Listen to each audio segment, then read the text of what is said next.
Raha ny teny novakina ohatrany Deutéronomia teo dia hitantsika fa tsy mitsitsy Andriamanitra. Ao izy hoe asiako fahafatesana, asiako fiainana eo alohanareo. Ahoana zany? Dia zao amin'ny alalana nomezako anareo zao didy zao. Le didy zany a fametran'Andriamanitra fiainana sy fahafatesana. Meko saina anareo, meko hevitra anareo, fidio ny fiainana. Dia tahaka ny hoe mora amin'izay rehefa avy eo, ay fa nahazo conseil tsika hoe fidio ny fiainana, tahaka ny hoe andehandeha ho azy amin'izay rehefa avy eo. Situation mitovitovy tao Edena. Men'Andriamanitra ny Adama sy Eva ny teniny, afa-tsy izao ihany tsy azonareo hohanina. Dia tahaka ny hoe ay dia tsotra zany. Isika miara-mahita fa lavo ihany Adama sy Eva. Malala ihany koa isika fa zanak'Israely na dia efa nahita zavatra maro mahagaga nataon'Andriamanitra, dia mbola lavo ihany koa. Dia nafara tamin'ny sestany. Tsy hafa amin'izany koa isika. Fa na dia omen'Andriamanitra aza ny teniny, na dia omen'Andriamanitra aza ny lalàna, tsy maintsy lavo isika. Nahoana? Hoy ny teniny hoe tsy misy marina na dia iray aza, samy efa nanolota izy rehetra. Zay ny tsy mahaizantsika manaraka ny ten'Andriamanitra. Ary raha ny ten'Andriamanitra ihany dia tsy tafavoaka, fa tsy maintsy voahelika isika. Soa ihany tonga amin'izay ny filazantsara. Jesosy Kristy manambara fa izy no mofinaina, izy ny tena fihinana, izy ny tena fisotro. Zay izy io. Ary ny Romana teo dia ao amin'ny Kristy Jesosy dia tsy misy fanamelohana raha vao miatomboka io Romana 12 io. Tsy misy condamnation intsony. Fa izay tsy hay ny lalàna zany nomena nefa tsy mahay manome hery, manome fahalalana, ny ota fotsiny izy fa tsy manome hery, tsy anontana. Fa ao amin'ny Jesosy Kristy amin'izay manana hery amin'izay isika. Hahay hanohitra ny fahotana sy hanaraka ny didin'Andriamanitra. Tapitra tompoko ny fampidirana amin'ny teny malagasy. Je continue en français. Jésus destine les croyants, les chrétiens, donc, pour la vie éternelle. Cependant, lorsque nous regardons la communauté chrétienne, nous constatons que beaucoup de chrétiens n'ont pas l'impression de vivre pleinement cette vie abondante qui émane de Dieu, que nous recevons en principe de Dieu. Et pour cause, tout d'abord, on ne naît pas chrétien. La chrétienté n'est pas une affaire d'hérédité.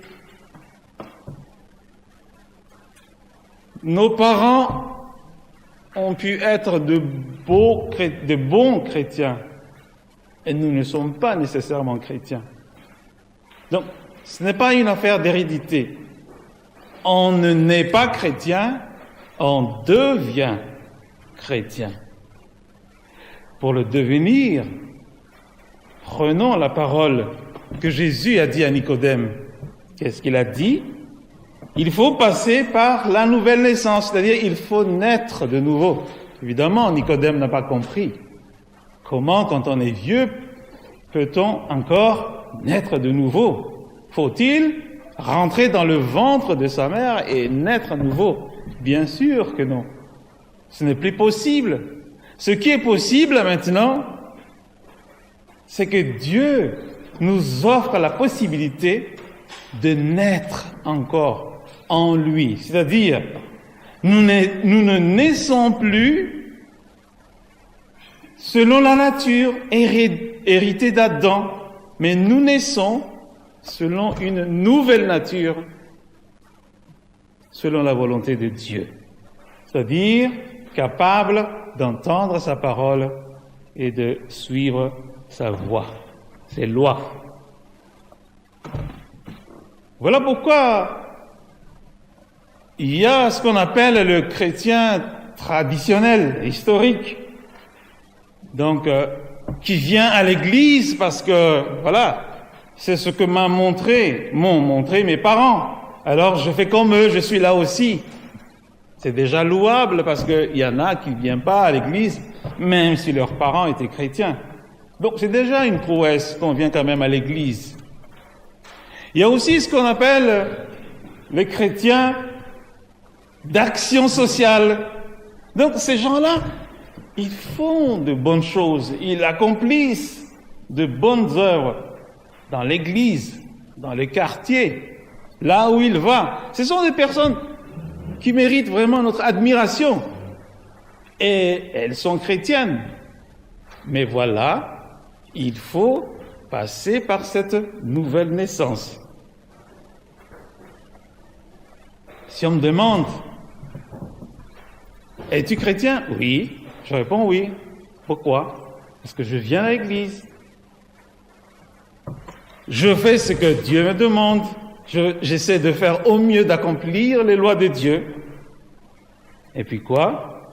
Eh bien, on multiplie les efforts pour que mon cœur ne se détourne pas de lui. Je fais. Mais malheureusement, et très souvent des sentiments d'échec, de frustration, d'incertitude, même de condamnation, de culpabilité, peuvent naître de cette manière de vivre sa chrétienté. Pourquoi vous dites? Parce qu'avec de tels sentiments, tout ce que l'on fait devient en quelque sorte une espèce de corvée, des charges lourdes à accomplir, parce que c'est avec notre force, avec notre nature qu'on le fait. Et même si on le fait avec joie, le problème au bout du compte, on se demande, est-ce que j'ai fait assez pour Dieu? Vous savez, les théologiens appellent, il y a 500 ans de cela, ce qu'on appelle les scolastiques. Les scolastiques enseignent en quelque sorte la recherche des vertus, essayer de vivre au mieux sa vie chrétienne, réaliser de bonnes choses, plaire à Dieu. Mais au bout du compte, le problème, c'est que Dieu reste quand même le seul souverain pour apprécier si toi tu en as fait suffisamment. Vous voyez comment? Donc, avec cette pratique de sa chrétienté, on ne peut pas avoir la paix, cette assurance que voilà, j'ai assez fait. Parce que de toute façon, c'est pas parce que j'ai fait ci, ça, et puis je me dis, bon, je suis tranquille, là, j'ai la vie éternelle, voilà. Je vis maintenant la vie abondamment, la vie en tant que chrétien. Mais Dieu, quand même, reste le seul souverain pour apprécier si tu en as vraiment fait suffisamment. Et c'est là tout le problème. Mais la vie chrétienne, ce n'est pas cela. Et cela nous réjouit parce qu'en fait, il y a une personne qui nous assure que puisque vous n'avez pas cette assurance, cette certitude d'avoir la vie éternelle, même quand vous vous démenez à faire selon la demande, selon l'exigence de la loi, eh bien, il y a Jésus qui vient par l'Évangile, qui nous assure qu'en lui, nous sommes justifiés, nous sommes rendus justes en Dieu. Alors la parole ce matin est là pour nous redire que celui qui croit a la vie éternelle. Jésus nous rappelle qu'il est le pain de la vie, le pain descendu du ciel, et celui qui en mange vivra éternellement. Dans Jean, l'évangile de Jean, au chapitre 10, au verset 10b, nous pouvons lire, Jésus déclare encore, « Moi je suis venu afin que les brebis aient la vie et qu'elle l'ait en abondance. » Peut-on être certain d'avoir reçu cette vie? en abondance. Avant de pouvoir répondre à cette question, il est bon de se rappeler que la veille de sa mort, Jésus avait promis donc à ses disciples d'envoyer le Saint-Esprit. Il a dit, quant à moi, je prierai le Père et il vous donnera un autre défenseur afin qu'il reste éternellement avec vous. Et c'est ce qui est arrivé le jour de la Pentecôte. Et depuis, les disciples sont sortis de leur cachette pour annoncer la bonne nouvelle du salut qui est en Jésus, mort pour les pécheurs. Et depuis, ceux qui ont fait bon accueil donc de leurs paroles sont devenus enfants de Dieu. Ils sont devenus enfants de Dieu parce qu'en fait, après avoir entendu la parole, ils font demi-tour selon la parole de Dieu. Ils se détournent des choses vaines, des idoles ou du péché pour se tourner vers Dieu. En quelque sorte, ils expérimentent la repentance. Ils réalisent qu'il est temps de changer, de faire demi-tour. Depuis, j'ai raté la cible. À partir d'aujourd'hui, je change de direction. Donc, il faut nécessairement passer par cette expérience. Et alors, c'est là que le Saint-Esprit se met en œuvre. Le Saint-Esprit conduit celui qui est passé par la nouvelle naissance.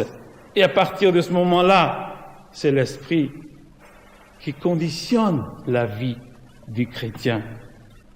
Et la Bible appelle ces convertis des gens sauvés.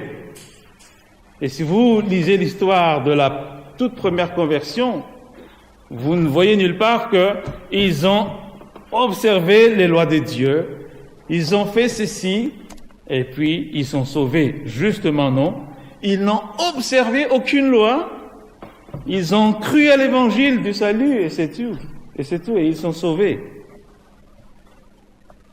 Alors cet après-midi, est-ce que tu fais partie de ceux-là qui, à un certain moment de ta vie, tu te rends compte que la parole t'a visité et que tu t'es remis en question et tu te dis, d'accord Seigneur, voilà, ta parole, tu as raison, je reconnais mon tort. À partir de ce moment-là, je reçois le salut que toi tu m'offres. Ça a l'air facile. Il suffit de croire à Jésus alors, et on l'est sauvé. Mais là encore, si on n'a pas une bonne relation avec l'Esprit de Dieu, avec le Saint-Esprit, là encore, le désir de la chair, c'est-à-dire le désir de la nature humaine, est contraire au désir du Saint-Esprit. Et vice-versa. Ils sont opposés selon Galates 5, 17. Ils sont opposés. Entre eux comme ça, vous ne pouvez pas faire ce que vous voudriez. Et le combat donc contre le péché n'est pas terminé, même après la conversion. La Bible donne deux exemples. Par exemple, l'église de Corinthe. C'est une église qui a bien reçu la parole et est devenue une grande assemblée depuis. Mais ils ont fait la triste expérience justement de manquer encore le but, même après la conversion. Paul leur explique dans sa lettre, « Frères et sœurs, je n'ai pas pu parler comme à des personnes dirigées par l'esprit, mais comme à des personnes dirigées par leur nature propre. Vous êtes encore animés par votre nature. Oui, s'il y a encore parmi vous de la jalousie, des disputes, des divisions, vous vous conduisez encore d'une manière tout à fait humaine. 1 Corinthiens 3, 1 à 3.